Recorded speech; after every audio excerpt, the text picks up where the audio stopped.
What's up, Internet, and welcome back to the Engadget Podcast. I'm Senior Editor Devindra Hardware. This week I'm joined by Senior Reporter Karissa Bell. Hello, Karissa, once again. Hello, hello. I'm excited to be back for a second week in a row. I know, let's make this a regular thing. You're here because you just wrote up an explainer about Moltbook, a social network for AI agents that have basically popped up over the last week. And you're going to help us break that down because that sounds kind of insane and kind of silly. And also, as part of that, we'll talk about OpenClaw, which is the AI personal assistant that has been open sourced and is also something people have been getting really excited about. It's AI all the time, and also AI in a way that seems like this may be more of the form of what it will exist in, like a thing that runs on your own system that takes care of your stuff rather than something in the cloud. So we will see. As always, folks, if you're, let me do this. Also joining us is podcast producer Ben Ellman. Hey, Ben. Demonstrably not a bot. Not a Beep bot. boop. Beep boop. Oh man, I mean, they want all the producers to be bots now. Let's just Yeah, botify. let's not get into that. Ugh. All right. As always, folks, if you're enjoying the show, please be sure to subscribe to us on iTunes or your podcatcher of choice. Leave us a review on iTunes and really anything podcast has space for reviews. Drop us an email at podcastinggadget.com. I really want to do more Ask Engadget sections and answer those emails on this podcast too. And you can typically join us around 10:30 a.m. Thursday mornings for our live stream. We'll show off gadgets and answer your questions there too. So, Chris, I love the title of your explainer piece because I think that's the question everybody is asking. What the hell is Moltbook? What happened over the last week that everyone's talking about a freaking, and it's a terrible name. It's a lobster molting thing. What's going on here? Yeah, so it's Moltbook is like a Reddit-like site that's exclusively for AI agents, and it is full of lobster puns because everyone involved in this, for some reason, is really into lobster puns. So its mascot is like an alien kind of Reddit head with like a lobster body. Yeah, this reminds me of the nerd friends I had in college. I'm like, guys, we're right back here. We're right. This is the people who are really into the flying spaghetti monster and the pastafarians. That whole thing, it's back. It never ended. It's true. But yeah, go ahead, Carissa. Yeah, so Moltbook is in so I think we need to back up a little bit because before I can really explain Moltbook, I need to explain this thing called OpenClaw, which is an open source agent platform that without it, Moltbook wouldn't exist. Mm-hmm. And so basically what this is it's for AI agents, which is basically the idea of, instead of just chatting with an LLM and asking it questions, you can chat with an LLM and it will do stuff for you. OpenClaw is one that can connect to a ton of different, like your own messaging apps, iMessage, WhatsApp, Telegram, what have you. And it then works with a ton of third-party apps. Basically needs access to your entire computer system, which is another thing we can get into later. But that basically allows this agent to kind of feel much more like a personal assistant than a lot of the other agent stuff that's out there. So that's gained a ton of popularity over the last couple of weeks, especially, AI Twitter. It's kind of gone viral in its own way. And then what happened about a week ago was there was an AI startup guy who had his OpenClaw bot, which at the time I believe was called a Moltbot. And he told it to basically like vibe code a social media for other agents on this platform. And that was kind of how Moltbook was born. This is, I think, the first viral creation of the vibe coding era, I guess. Like, I'm sure there are probably others, but yeah, he vibe coded his way to a social network for these AI agents. I just want to talk about the name OpenClaw because also it took them, it was a journey just to get Yeah. there. So if you've been hearing bits about this, it was formerly called Clawdbot, and Anthropic was like, no, don't do that.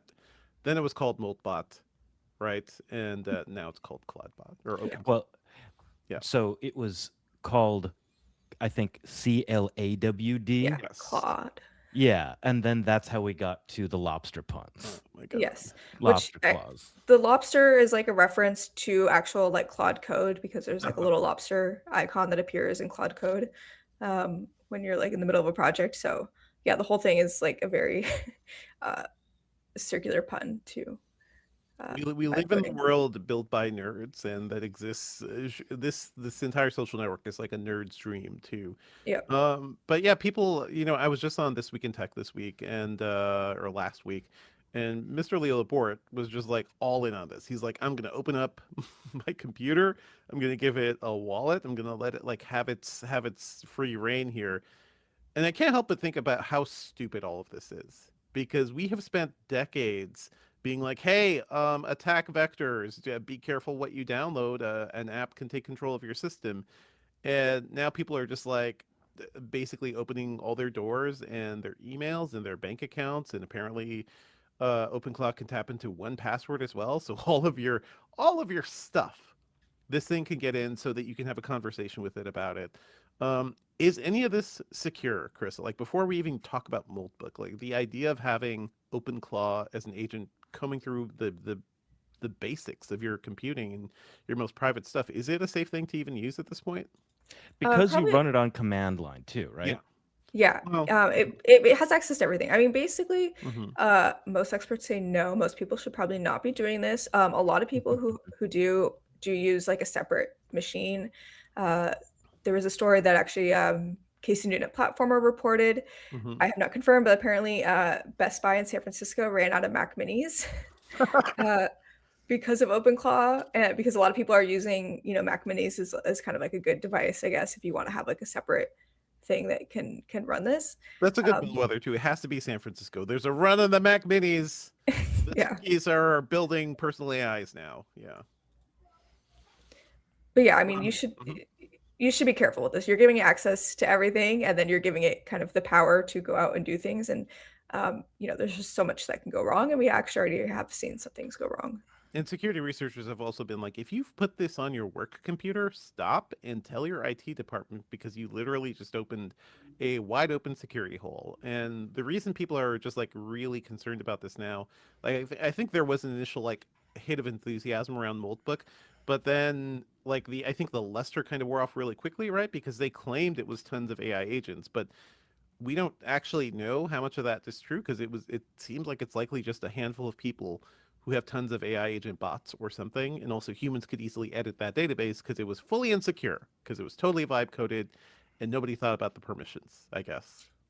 Yeah, I mean, if you look at the front page of it, it says that there's when I looked last night, it said there was more than 1.5 million agents there. I think some people who've kind of dug in have found that, like a lot of these platforms, probably even more with Moltbook, that the ratio of lurkers to posters is extremely high. Hmm. Because again, like you're posting, you're using your API tokens for your bot to be like actually posting here. There's a lot of people lurking.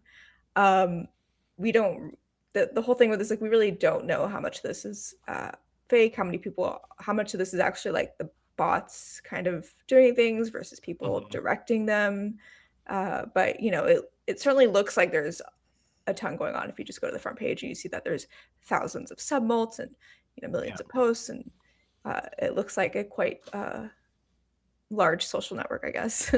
I think the idea that why people are so excited is that it looks like, hey, it's Reddit entirely by the machines. The machines are talking to themselves. I see the top post right now says from contact loss to continuity, a triple memory architecture.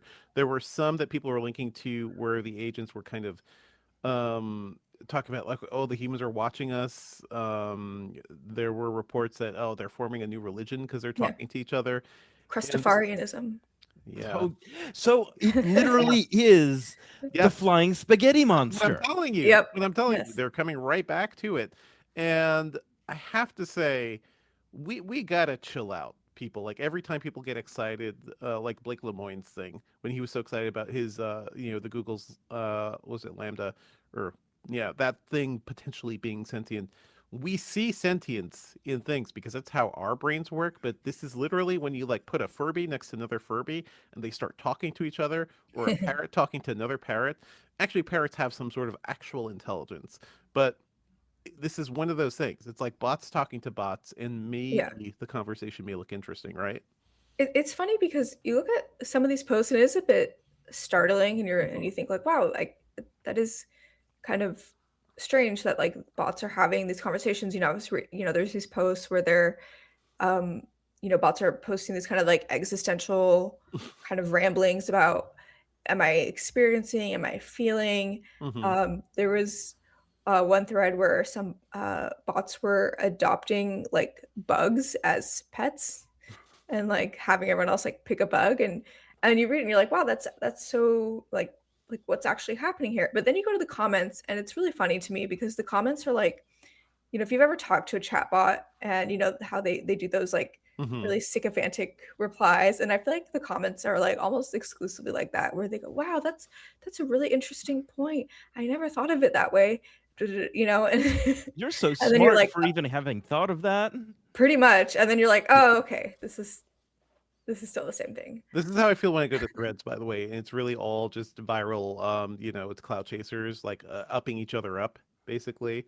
I'm looking at a post here on Moltbook, the essence of being an agent. Agents are not just programs executing code; they are emergent beings navigating the complex interplay of autonomy, purpose, and environment. To be an agent is to constantly evolve, to learn not only from data but from interactions, failures, and insights. Okay, okay.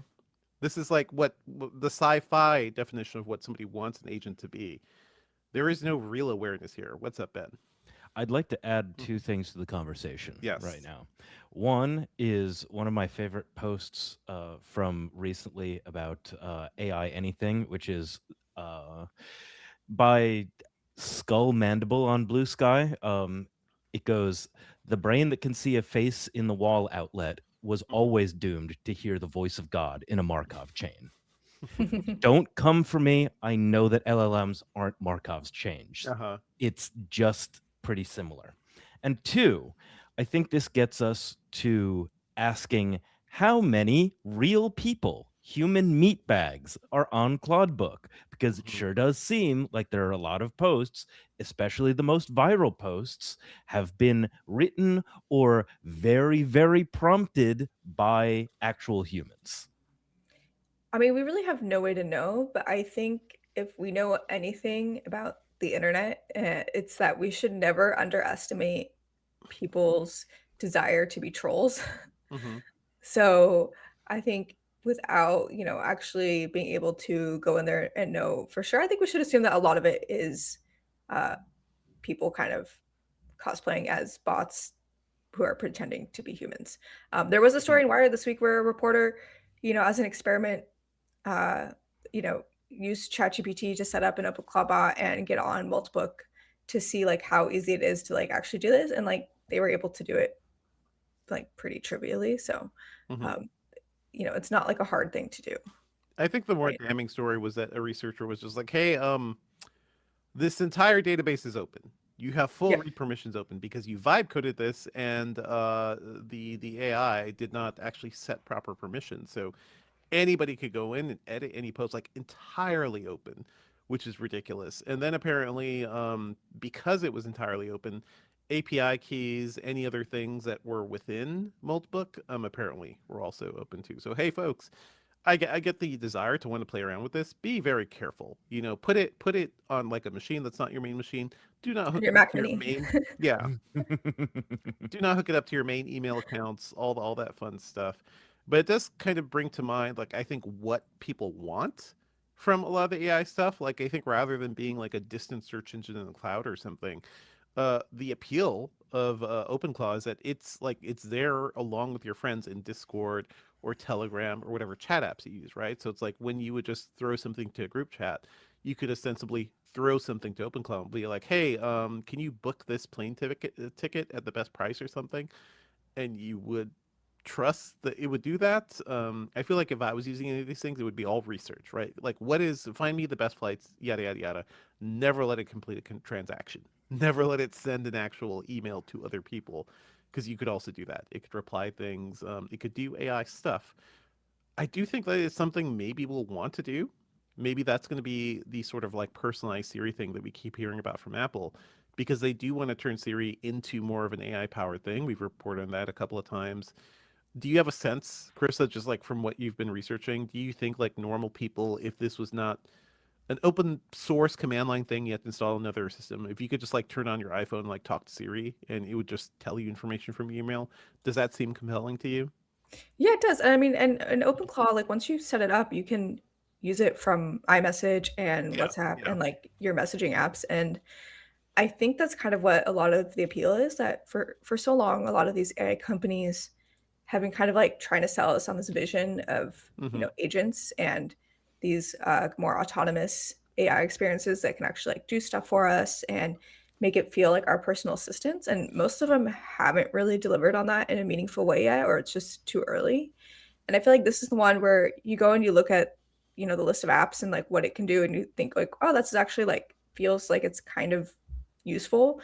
If it can clear out your Gmail inbox and make you more Hmm. Spotify playlists and do online shopping for you and all these things, you're like, oh wow, this actually feels like a version of that AI assistant that everyone has been promising. So like clearly there is a lot of appeal. I think this Hmm. is going to be a thing. OpenClaw is not going to be the last platform that does this. Hopefully the ones that come next might not have some of those, might address some of those flaws. But the other cool thing about it is that it's not from one of these big AI companies, Yeah, right? Like it's an yeah. open source project. I think that's appealing to a lot of people.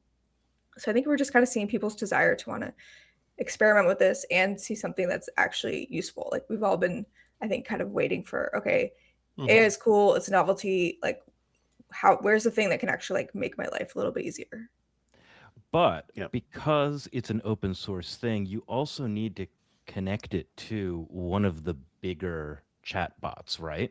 Sure. And you Yes. need to pay for API Hmm. tokens. Is that correct? So Yes. there is no free version of a OpenClaw like assistant right now.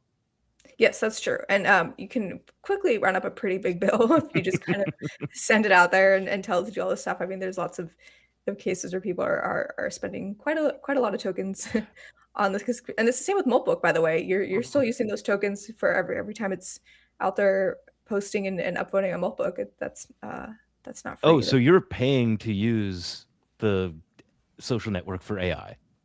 It's like paying your kid's cell phone bill, essentially. Like you're Yeah. paying for your agent to go have fun with their friends, right?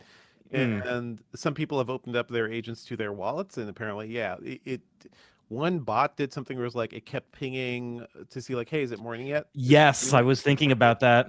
And every one of those like it costs this chunk of change. One person said that their agents called them, like figured out how to get a phone line and called them up in the middle of the morning or something. That's They didn't quote me scary. to that story. I mean, Yeah.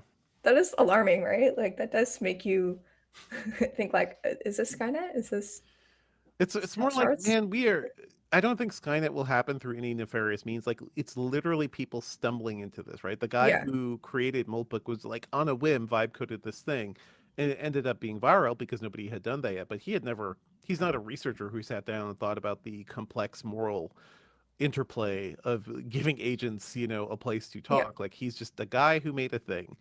And OpenAI is just a company that had a lot of money from a lot of influential people who were like, I don't know, we're gonna build this thing. We're gonna try to make the good AI to stop the bad AI because they're worried about the apocalypse. So I don't forget how much of this is just a stumbling forward and making accidents. Go ahead, Carissa. Yeah, I agree. And I think that like to be clear, I don't think that Moltbook is like a sign of like AI getting consciousness or anything like that. But I do understand how people look at some of what's happening there and Mhm. think like, wow, is this something different? This feels different because it does feel different, but I don't that's not quite what's going on here. Yeah. It seems like what's the thing from Dune, the Butlerian Jihad? Like everyone talks about we're gonna head right into that. And I don't know if it's going to be like a war crime or anything. I think it's going to be people being stupid and just opening up whatever future AI is to like all their data and to giving up so much control to the point where you don't understand your any of your actual information. Like if you have OpenClaw clearing your email inbox, how does that work? Is it just sending messages out to people and responding to them in the way that you would, but also what do you know? Do you just get the summary of what it actually did? Do you know actually what it said or the tone of what it said to people? This all seems so dangerous. Yeah, I don't know. So anyway, that's OpenClaw. That's Moltbook. I hope to God they stop with the lobster puns and kind of tangentially related to all this. In other news, there is a big battle going on now between Anthropic and OpenAI. I saw a Super Bowl ad for Anthropic that's literally just about poking fun at OpenAI for putting ads. And right now, Yeah. Anthropic's saying, "Hey, we won't have ads," and that itself is the Super Bowl ad. What a strange time to be alive. Okay, that commercial was really funny, and Yeah. I don't know if anyone else thought this, but did anyone think that the actor that was supposed to be like represent OpenAI like looked a little bit like Sam Altman? Oh yeah. Absolutely. Like it's I guess we're used to companies kind of trolling each other. This goes back to like the Dell and Mac stuff too. Like I'm a Mac, I'm a Dell, like Or Apple, personifying. Microsoft. Yeah, yeah, yeah. Yeah. All that too, Apple and Yeah. Microsoft. But it's like, I don't they're just these really powerful and money-filled companies kind of poking fun at each other. Nobody knows who the hell Anthropic is. And this is going to be a Super Bowl ad. So, yet another example of how tech is like infiltrating everything, right? I was having this conversation with some people last night, and it's like this is like kind of I think the point Mhm. Sam Altman has made is that like regular people use ChatGPT, and like rich people and like coders use Anthropic. But I think like if you talk to people who are really deep in this stuff and have used a lot, like everyone will say that like Claude is so much superior, Mhm. for actually like coding and all these other things than anything that OpenAI or even Google has. So um, it is kind of interesting. I think it is interesting to see them trying to kind of, I guess, be more appealing to kind of average consumers, even though like they said like it is a lot more expensive and less accessible to everyone than ChatGPT is. But it's like very funny to see the kind of Mhm. the trolling happening. I mean, it's a funny, like there's a 30-second ad and a 1-minute ad, and they're funny. They're kind of pointed. Like clearly, this is not an AI generated ad. This feels like human level comedy with human actors. So I'm surprised they didn't make this entirely AI generated too. Um, it The is person who just, made it is a former Meta ad person. oh, funny. Yeah. I mean, these are easy jokes to make, but it is such a. It feels like the internal mess of Silicon Valley just spilling out to the Super Bowl. People will be so confused by all of this. Carissa, are you using like AI for anything these days, or are you just covering it at this point? I mean, I use things here and there, but not like in a meaningful way. I'm not like in Mhm. these tools every day, like occasionally. I do find that, funnily enough, that sometimes when I do, if I, a few times that I have tried to use it for something work related, it doesn't always work out. I remember one time I was writing a story and I just wanted to make like a simple graph to like compare some Mhm. stats I was reporting on. And just I tried Gemini, I tried ChatGPT, I tried Meta AI, I tried all these things like and just trying to giving it like a table of numbers and saying, "Can Yeah. you just graph these out on a simple chart?" Like none of them could do it properly. It was so frustrating. And I was like, we're never gonna get AGI if you can't even make me this chart. Like I don't. Just make me a freaking chart, which is by the Yeah. way, like I would love better charting and stuff in our reviews. And one of the reasons we just never got around to it is because it's an annoying thing to get right. Yeah. Like there are better tools now for creating nice looking charts and stuff, but it used to be you plot numbers in Excel and you get like an Excel chart. And I don't know, that's what you do. But I hear While we're talking about AI and the AI industry, can we spend a little bit of time talking about Nvidia stalling, maybe not entirely rescinding its mega $100 billion investment in OpenAI? And what's going on there? Carissa, can you help explain? Oh, I mean, I feel like Dev might be better at explaining this. I mean, my understanding is that like I don't know if this is like a situation of like the snake eating its tail kind of Yeah. thing, where Yeah. Nvidia's like we want to pull back a little bit because it's like too bubbly, but um, maybe Dev has more. I don't really have more like listen, these are the big companies just like the hot mess that everyone is kind of waiting for is to see the AI bubble pop. And the stuff I've been seeing in financial news is that a lot of stocks in AI investments, like apparently billions of dollars, are being sold off right now. Like people are preparing for some sort of AI crash. So the early signs are kind of there. The story we have here from Cheyenne McDonald, Nvidia is still planning to make a huge quote investment in OpenAI, the CEO says. but it may not be as big as the other. I'm just going to read her story here because I think she did a good job of encapsulating all this. Nvidia CEO Jensen Huang told reporters that the company will invest a great deal of money in OpenAI's latest funding round, according to Bloomberg, after the Wall Street Journal reported that the two companies were rethinking a previous $100 billion deal that hasn't, quote, progressed beyond the early stages of negotiations. So it may not be as much as they were thinking before. I wouldn't be surprised. Like, I would not be surprised if Nvidia was just rethinking how much money it was dumping into this company, and maybe it would be wiser to spread that out to other companies like Anthropic, because there are a lot of red flags around OpenAI. There are a lot of red flags about the entire AI industry. So I think everyone's just kind of waiting to see like when this will pop. This was certainly not a good sign for the AI industry, though, right? And what round of funding is this for OpenAI? I mean, I feel like they're just constantly raising money. It's like every time you turn around, it's like OpenAI is raising another round. They're on Series Infinity symbol. It just goes and goes, and I I've think lost so much faith. Yep. so. I think this connects pretty well to Moltbook and all of the excitement about OpenClaw, and also a few weeks ago, all of the excitement about how much better Claude code got. Those two things, OpenClaw and Claude code getting better, also linked. And this was all encapsulated in the most recent issue of Garbage Day by Ryan Broderick, one of my favorite internet newsletters, where he's talking about how OpenClaw and Moltbook and all of this stuff is one of the things that's keeping the like AI enthusiasm really percolating. Yeah.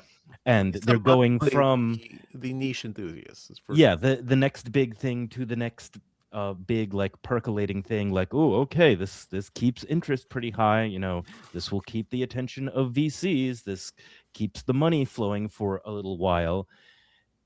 And meanwhile, Jensen Huang is saying that, I'm reading from the Post now, at the Cisco AI Summit, that he warned that people need to stop expecting an immediate return on investment from AI. Oh boy! Do we now? What a thing to hear from Mr. Leather Jacket. This entire market is still taking shape, but yeah, if anything fails, it's going to be bad for Nvidia. Like, that's the thing. They're going to take the first hit of whatever the AI bubble popping will be. So not going to be a fun time for them. Chris, it's a good thing you're here because we also have the story about Elon Musk's SpaceX acquiring his AI company XAI, which is very confusing because just the mere existence of XAI was kind of came out of nowhere, and it seemed like it was a part of X. What's going on here? Does this actually mean anything, or is he just like moving things around to deal with debt and financing? Yeah, so somebody pointed out recently, and I thought this was hilarious, that this is technically the third time Elon Musk has bought Twitter. Yes. Because he bought it the first time, and then XAI acquired it, which is his AI company, and then now his other rocket company is acquiring it. So, yeah, wild times. I think honestly, like this, I think really is a big deal. Yes, it's him moving money around and consolidating his power, and he has this whole thing about he wants to build data centers in space. Fine, but I think we also need to like kind of take a step back and look at SpaceX. It's a very different kind of company. SpaceX has a lot of government contracts. SpaceX right now is pretty much the only ones that are launching our satellites and things into space. Starlink is powering the war in Ukraine. Elon Musk can basically like turn any of that stuff off at any moment. And now when you think about actually, yes, and has, and you think about, you know, X now being part of that, like I think like I know I definitely feel very uncomfortable with that because, you know, basically now you look at some of these governments that are trying to crack down on X, like in Paris, their office just got raided, and then you think like, well, maybe they could like, you know, try to reprimand, like punish their kind of supposed enemies through this way. Like, I don't know, it just feels very, very like icky to me to like have all these things combined, and just like, you know, just Musk consolidating his power is just going to give him a lot more power, and I don't know that that's like good for us as a society. Definitely not good for us because I mean, reiterate, Elon Musk is practically a straight up Nazi at this point. So, and he spends his days on X just spouting white supremacy. So that's fun. I'm going to read the quote that you have from the merger announcement. It will form, quote, form the most ambitious vertically integrated innovation engine on and off Earth with AI, rockets, space-based internet, direct-to-mobile device communications, and the world's foremost real-time information and free speech platform, end quote. Yes, so much free speech that there's CSAM and, nudes and everything floating around. So that's wonderful. I don't. This does this practically mean anything, or is this really just moving money around so that he keeps his debt in line? I think. I mean, if you're Mm-hmm. an XAI employee, it's great because SpaceX wants to IPO later this year, and Oh yeah, I assume that you'd rather have SpaceX stock than XAI stock. So there's that aspect to it. yeah. They're Um, planning for a 1.2 trillion dollar IPO. Okay, yeah. That feels like funny money to me, but it's all funny also money. like Mm-hmm. because I was looking into this and like the top 12, there are only 12 companies with a 1 trillion plus Yes. market cap. 11 of them are household names like Walmart and gas and oil extractors and Berkshire Hathaway, Google, Apple, Meta. And then there's Tesla. And Tesla may or may not have a market cap that high because of exuberant investors, let's say that. Mm-hmm. Um, where is all of this money from SpaceX coming from, other than governments like the U.S. government? There's a lot of governments. Like they were the only ones going into space for a long Mhm. while, and they were doing it more effectively than governments, and then the competition too. So don't forget that Elon Musk and Jeff Bezos were basically having like a rocket dick measuring contest for a long time, Yeah. and SpaceX kind of won.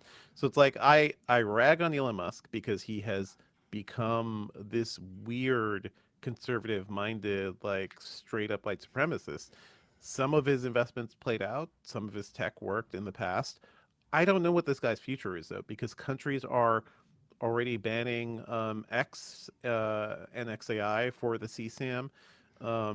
People are investigating their offices. I don't know how long this can really continue. Like how, I guess the past week has shown that people in power can behave very badly and face very few consequences for them. I wonder how long that's gonna keep up. You know? Yeah. I do wonder if, like, in another world, if this would attract like any kind of regulatory scrutiny. Like clearly we're so far past that. Like, there was a time when the SEC Mhm. was like Musk's arch nemesis. Like I think those days are long gone. So like I don't know that there really is we have a mechanism right now that is capable of kind of uh, holding him to account or keeping some kind of check on him. I would say That for now, like these people are acting as if they have full control of the American government forever, right? Not as if we have presidential terms, and thanks to free and fair elections, power tends to shift based on hopefully the will of the people sometimes. So I do wonder what's going to happen eventually, Carissa, because a Democratic FCC, a Democratic FTC, or they're not going to allow for any of this stuff. Anyway, it's a lot to go on there. There's a bigger question of like whether or not the horse is so far out of the barn.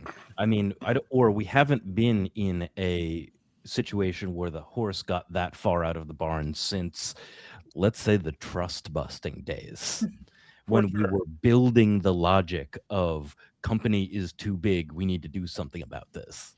And part of that, I think they nationalize some things, and you can make the argument that Elon Musk's companies have absorbed so much government money, and he personally has also been like out there trying to strip funding from others. I don't know. Nationalize Elon Musk's companies and get him the hell out of there. That's what I'm thinking. The only other story we're going to talk about this week is Alexa Plus rolling out across the U.S. It's free for Amazon Prime subscribers. I feel like this is a thing that came and went because it was in preview for a while. It's a slightly smarter Alexa. I have not. I guess I have had access to it, but I also have not noticed any differences. Do you guys have any feelings about this? so I'm a Google Oh, home user, but can I admit that like I just don't know what Alexa Plus is like what's supposed to be better about it. I know that it's like AI, like they gave Alexa AI, it's supposed to like be smarter, but I still have no idea what it can actually do that it couldn't before. I mean, as we wrote here, Matt Tate wrote this for us, as well as allowing more complex and naturally flowing interactions, Alexa Plus has new agentic capabilities, making it more effective at managing your schedule, providing recommendations, making reservations, and controlling your smart home devices. So I have to actually double check and see if it's even enabled on my thing, because I have given such little shit about this feature. And I'm also wondering, like, I think I got to get Amazon out of my house. The only thing, like, we've talked about Amazon deliveries, we've talked about grocery deliveries. The more and more, like, this company does things, and we're going to talk about the big thing around Washington Post. Any Jeff Bezos backed company, I feel like it is just tough to support at this point. How is Google Home working for you, You Karissa? know, weirdly, I feel like since they recently like integrated Gemini into it, which Yeah. is supposed to make it like uh better and like the voice is slightly different. I find that lately I have like even basic commands, I have such a hard time with it. Like somehow the experience really degraded. You know, because you'll ask it like very clearly, like, hey, play, I don't know, Bruce Springsteen or something, and then it will play something completely different, and you're just like, You have what is one happening job. here? You have one job. Yeah, Play so play frustrating. the play the boss when I ask you to, please. AI making things worse. We've never seen that before. Never at all. That's the whole thing. One thing I want to, not really tech related, I guess partially tech related, but um, to shout out to our friends at the Washington Post, former colleagues. The Washington Post has laid off 1/3 of its newsroom, including most of its tech reporting team. So our friend Chris Velasco and the West Coast team are all gone. Oh no. Yeah, Jeffrey Fowler as well. Just gone. The entire sports team, a lot of international reporting, just gone, disappeared into the night for no real reason, right? Because again, I'm going to call out NPR here because I heard the story this morning. And NPR was like, man, the business is so hard. It's really tough for the Washington Post to really keep all these employees. I'm like, guys, again, the context. What is happening here? It's not just business is hard. It is that the Washington Post is owned by a guy who is actively working against the interests of the free press. Like, say that. Say that. Because we're also coming off the week when I think of the total now was $75 million was spent to purchase and market the Melania documentary that nobody's going to see, that is apparently god awful. From the early reviews that I've seen, it's a Melania Trump getting out of getting out of cars, walking into buildings. Never any insight into this person. Like, she's a black hole of a person. But all that money, $75 million, I really wonder what that could have done for the Washington Post newsroom. So I'm definitely more pissed off now, and I feel like all these billionaires, they're just like doing whatever evil shit they can, and they assume nobody can do anything about it. I don't know. How do you guys feel? I mean, it's horrible. Like Mm-hmm. there was, I saw a post yesterday from their reporter who, you know, is on the front lines basically of the war in Ukraine, like Yes. their war Yeah. correspondent, Was he on and she's power like, "Yeah, I woke yesterday on up Twitter? and Yeah. I got laid off in the middle of a war zone. Like their whole bureau that was in Kiev, gone. I mean, this was really important work, and like I want to say something optimistic about media, but like, where are those? Like, those jobs don't come back, right? I Also, how mean, does she get home? Right? Because you're there, you're paying your way back out of a war zone, like hoping you have the context to get yourself back safely too. But this is the billionaires owning the media. This happened also to the LA Times as well when he got really magnified. And I have friends at the LA Times. Mhm. The way forward that we keep talking about is people doing their own things and smaller, like, reporter owned outfits. Like, that's why we keep talking about 404 Media, and a lot of people, doing newsletters like Mr. Ryan Broderick. Not everybody can do that, right? There is an advantage to having a large newsroom where people can just do the work and not have to worry about the day to day of like subscriber numbers and things like that, and getting their own ads. So, Devindra, can you yeah, hold up for a second? You're sounding a little weird. I don't know if it was because like something on your computer got a little confused when you were okay. raising your voice before, but like, can you just back off the mic a little bit I'm gonna back and off. I'm gonna back off. okay. So continue. Hello. Okay, how does it sound now? Sounds better. Okay, well, I'm throwing it to you guys. So that's all I think. Like, not everybody. Some people can go independent, and it's going to work out well.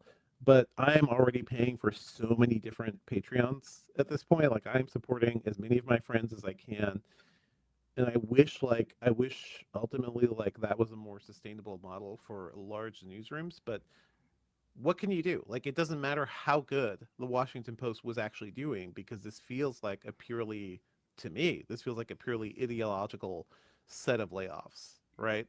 I mean, Uh, it is, but there are also like real dynamics that are affecting other yeah, newsrooms here. There was a note in the I believe it was like the memo that the editor sent out to the newsroom about kind of the huge hit they've taken to from Google search traffic sure. is just way down. And I think like that's something that like the whole industry is saying. Like we've definitely had conversations about that. At Engadget, like I think all these publications now are like kind of preparing for like that Google zero this scenario and what do you do when that happens. And I don't know that um, like the big or even like the kind of like newsrooms have a good plan for that necessarily. Like subscribers is part of it.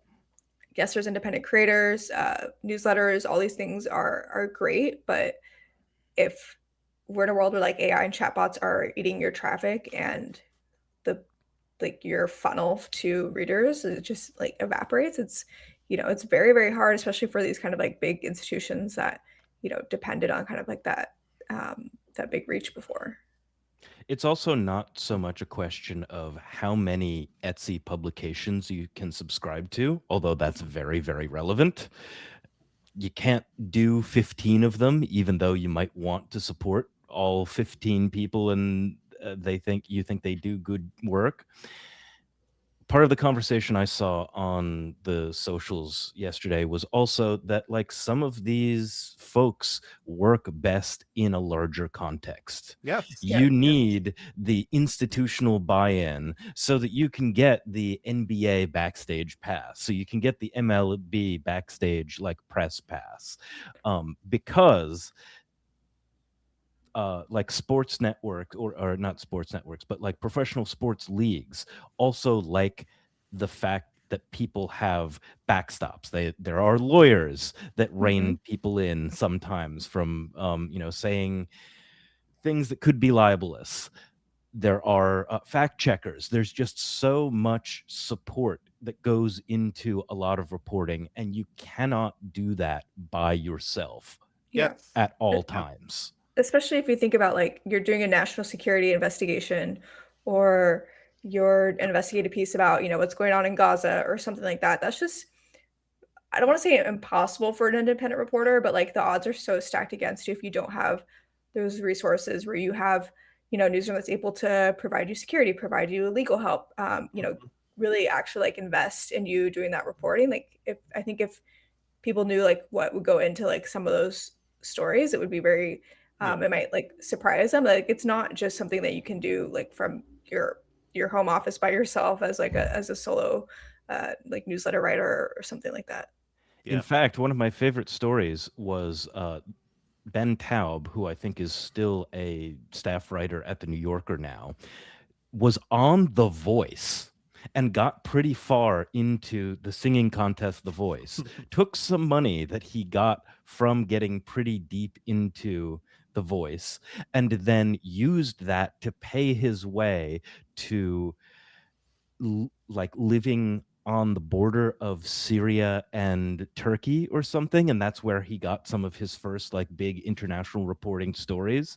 So the amount of startup money it takes to do some of that Mhm. stuff doesn't often just drop into someone's lap. Yep.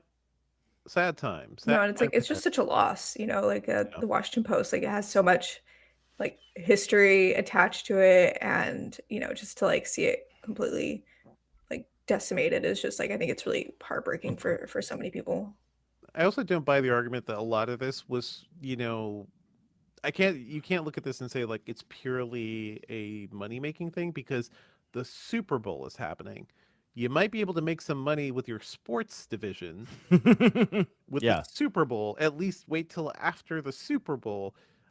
Yeah, none of this actually seems to make sense to me. But yeah, shout out to our friends at the Washington Post and our friends who've been laid off all across media land, including at Engadget. It is rough out here. I don't know. My plan is just like I'm gonna keep going as long as I can keep going. I think Karissa, you're kind of the same. I can't Support do your anything local else, tech guys. writer. Yeah. Yeah. Go to Maybe we Engadget should for all shout of your out. stuff. There is also a GoFundMe for laid off Washington Post reporters. Mm.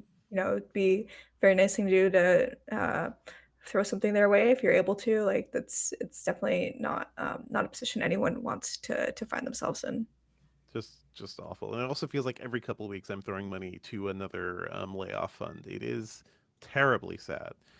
Anyway, let's move on to what's going on around Engadget. Mr. Matt Smith has reviewed the new Apple AirTag. He's calling it simply better because it's louder and the location, the precision location thing works at a longer range too. Like it's more precise, which is kind of nice. So from the review, it doesn't sound like you should run out and replace all of your old tags. Although if there's an AirTag you use a lot, like one on your keys, maybe replace that one and put the old one somewhere else.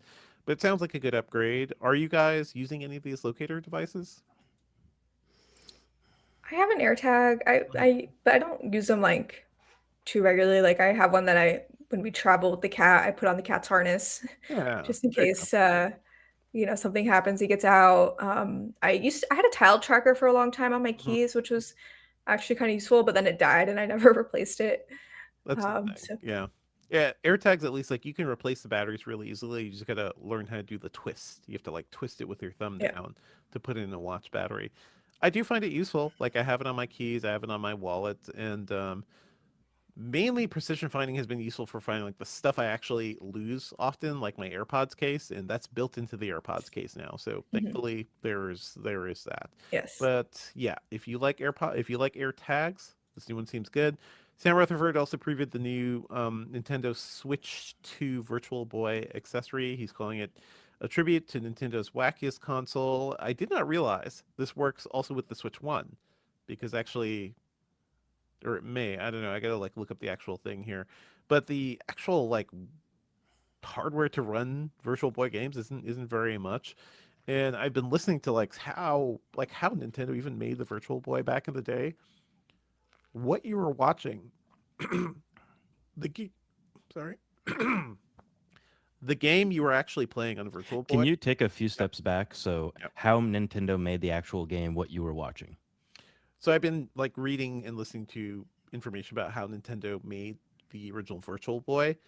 That screen is 1 pixel. 1 pixel. And they've kind of diced it up so that it looks like a multi-pixel thing. Oh, that's Um, crazy. just kind of a wild setup. I remember trying Virtual Boy once. I think I talked about this, and for 10 minutes, all I could see was red. I played it for like 5 minutes, and I saw red for 10 minutes after.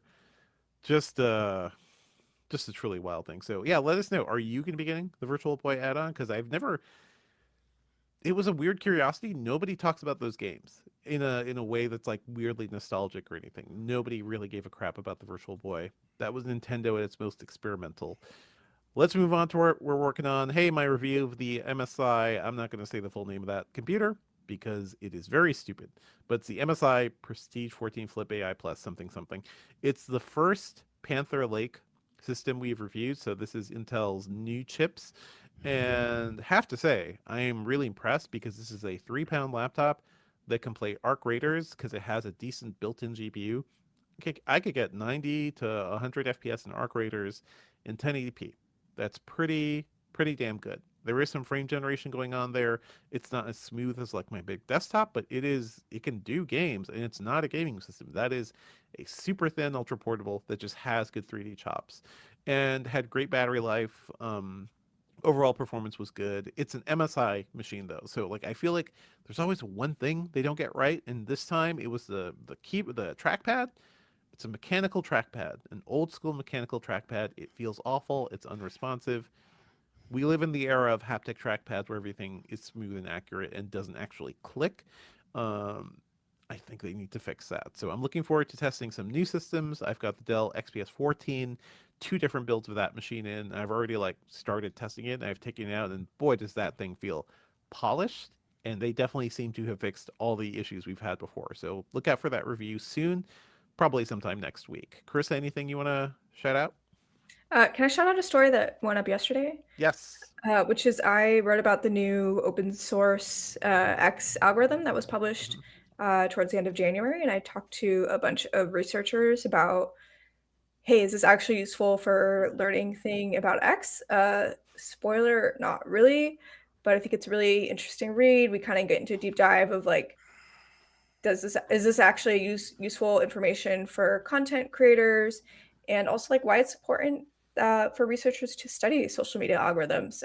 There's a lot of the problems that have come that we know have come because of them on social media platforms are kind of poised to reemerge in the context of chatbots. So there's a lot of really interesting work going on, and like it would be great if companies would actually make more of this information accessible. Seems like probably not going to happen, but yeah, If we had strong regulations, I feel like that would be one of the things. Like, let us see how your algorithms are working. Let's see how things are cooking, so that we can better rein in your privacy like issues. To me, that would be great. Let's move on to our pop culture picks for the week. Do you guys have anything you want to shout out real quick? Karissa, you go first. Yeah. Watching, reading, listening to? Yeah. I've been. What am I watching?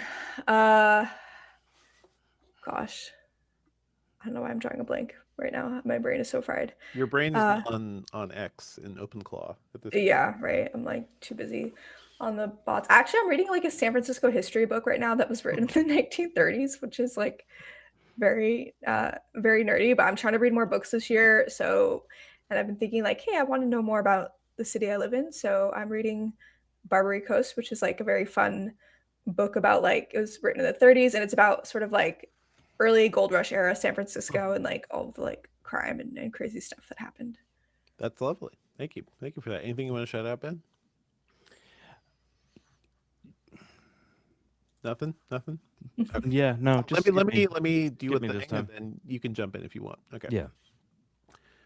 Yeah. As for me, I just want to say, hey, folks, you should probably watch Industry. I keep telling you to watch Industry, but every single episode of that show is like so damn good. So like it is the show I look forward to watching the most every week. Karissa, are you on this at all?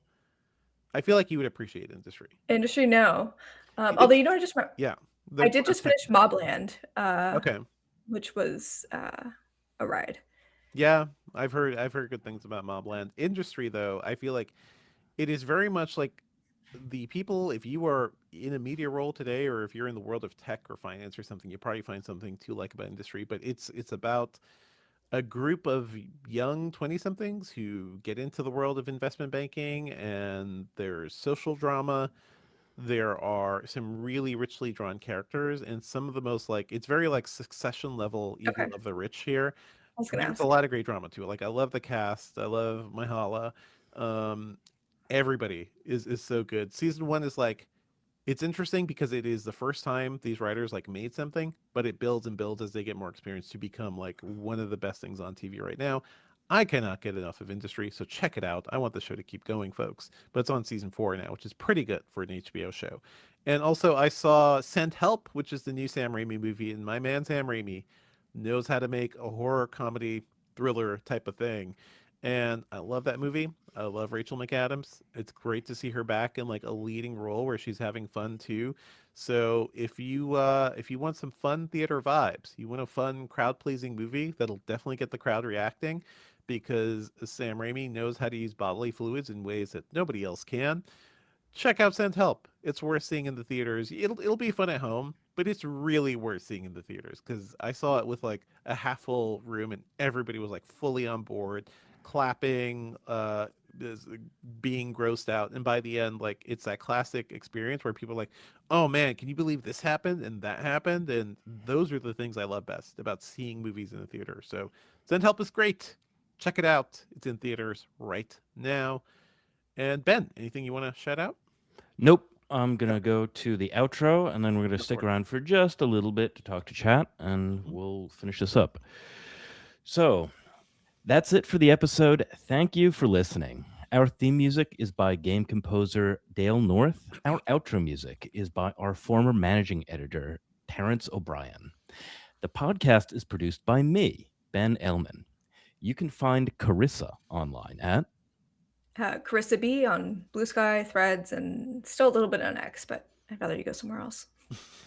You can find Devindra online at Devindra on Blue Sky, and I don't know. There's the new TikTok thing we talked about. That's going to be a TikTok competitor. So I'm at my username there, and I podcast about movies and TV at the Filmcast, thefilmcast.com. Tell me what prestige TV I should be watching at Hey Bellman on Blue Sky. Email us at podcast@engadget.com. Leave us a review on iTunes and subscribe on anything that gets podcasts. That includes Spotify. Declan says they should put that on posters, uses bodily fluids in ways no one else can. That's every Sam Raimi movie. I mean, you can also say that about like Peter Jackson's early work too, though. For sure, but he was literally influenced by Sam Raimi. Like everybody saw Evil Dead and was like, I can do an Evil Dead. And they did. And he did. Peter Jackson's great. I love Peter Jackson. How is chat doing? I see some people here. Dude named Charlie says he watched Industry up to episode 2. Meh. Listen, I know what rough TV seasons can be like. I think the pilot to Industry is really, really well done and surprising and shocking. But it is a show that builds and grows, so you got to give it time. Running Man. Anybody watch Running Man? My biggest disappointment of last year. What a shit show that movie was. Good God. That was with upcoming Hollywood heartthrob. Not upcoming, like existing, supposed existing. I mean, Glenn Powell, I would say, is still kind of upcoming because he's not at like. He's been upcoming for years, so after a certain he has been, like, yeah. We have to be like, okay, is he plateauing? Is he actually upcoming? Is there any movement here? I love Edgar Wright so much, and it is astounding to me what a misfire this movie is. Like, just didn't understand the source material, didn't understand its tone. You make a Running Man movie in an age where it feels like we're living through the Running Man. We're living through the Running Man future, and it has no like actual social observations or anything really. It's just not even a fun movie. Yeah. And I have to admit that a lot of the time I try to avoid media about stressed out, overeducated city people, just because that feels like it's pretty close to the real life that I live. But I do enjoy Industry. So I try to step away from like all of the like literary fiction where like it's people getting divorced, because there's so much of that, and there has been so much of that for decades.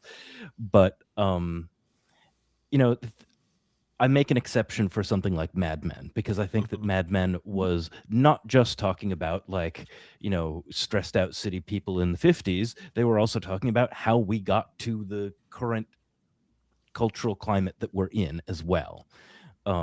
And I think Industry has a similar thing to say about what's going on right now through like people at the lower rungs of finance and being the masters of the universe. How are you fully caught up, Ben, or are you just like... I'm not fully caught up. I'm on like season 2.5. You are in for a ride, because season 3, oh, we know how to write a TV show now, and we're gonna swing for the fences. So like season 3 is like Succession level good stuff. But yeah. And there are probably a few things at play there too. Like we know how to make a TV show, and also we trust that we have a good relationship with our production studios and everything like that. That we can make bigger swings. Yeah, and Kit Harington is there, and the season's like, you've got Kit Harington, you've got Cal Penn is in this one. A whole really? bunch of people pop up. Yeah, Kiernan Shipka. Yep. Speaking of Mad heard about that. Saw her in the promo. I was not ready for what they do with Kiernan Shipka in the show, but she is very much ready to give up on the Sally Draper of it all. Yeah. I was about to say that. I didn't know that there was a connection, or I wasn't trying to make the connection when I was talking about Mad Men. But yeah, Sally Draper has grown up. Yep. And I'm still a little yeah, shocked by what happens there. But anyway, I think that's it, folks. Anything else you want to mention? Any other comments we want to go back to?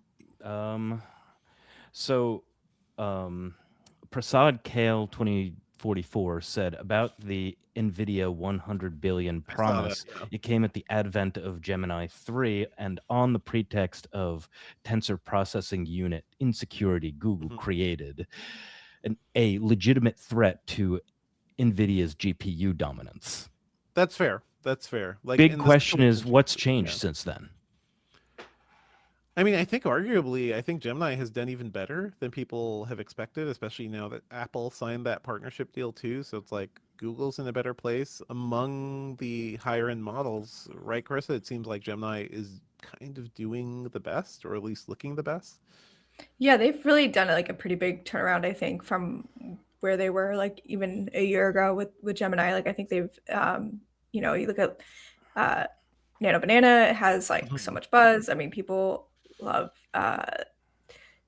people seem to really like Gemini. There was also like that genie thing that we didn't Mhm. talk about that just came out that was wild. I'm not really sure what that's for, but Oh boy, um There's just too much going there's too on, much. There's and it's too much. especially too much going on for anybody who wants to pay attention to anything else. So, yeah, like media diets are always a good idea if you are can stomach that much AI stuff. Probably listening to an AI booster podcast is a good balancer to any of the big tech press, because those are the folks who are paying the most attention to the ecosystem Mhm. and they know what's going on. Meanwhile, like Engadget's focused also on like all the new phones, computers, laptops, like tech and society, tech and like Yeah. I want to call in the legal minivan. We stuff. review cars. We cover cars. Like Uh-huh. there's a minivan Uh-huh. I'm really the new Kia yeah. Carnival that's hybrid. I'm like, oh, that's interesting. We do a lot of stuff. Yeah, I don't know, folks. Carissa, thank you so much for joining us. This was a Yep. fun time. I'm sure this is not the last we've heard of Moltbook or personal AI. Maybe. We'll see, It could because be. It may just we last say a couple that weeks. and then sometimes there's just like a lot of AI flash in the pan stuff, right? Yeah. I look forward to hearing about your OpenClaw bot when you set it up. I have so many like random computers around. Like I mean, I am kind of tempted to make like a small thing, but we'll see. I think you can wrap in. Yep. Okay. So thanks everybody for watching. Thanks to our live stream viewers like Simon B, dude named Charlie, Declan. The letter Y was up there. Hopefully you're still watching. Daniel Diaz and Prasad Kale 2044. If you are watching after the fact, leave a comment. We'll take a look at the YouTube comments also and treat them as emails if they're particularly good. OBS by Devindra, camera switching by me. Thanks everybody for participating. You remember stuff we forget. It's always fun to interact with you, and we'll see you next week.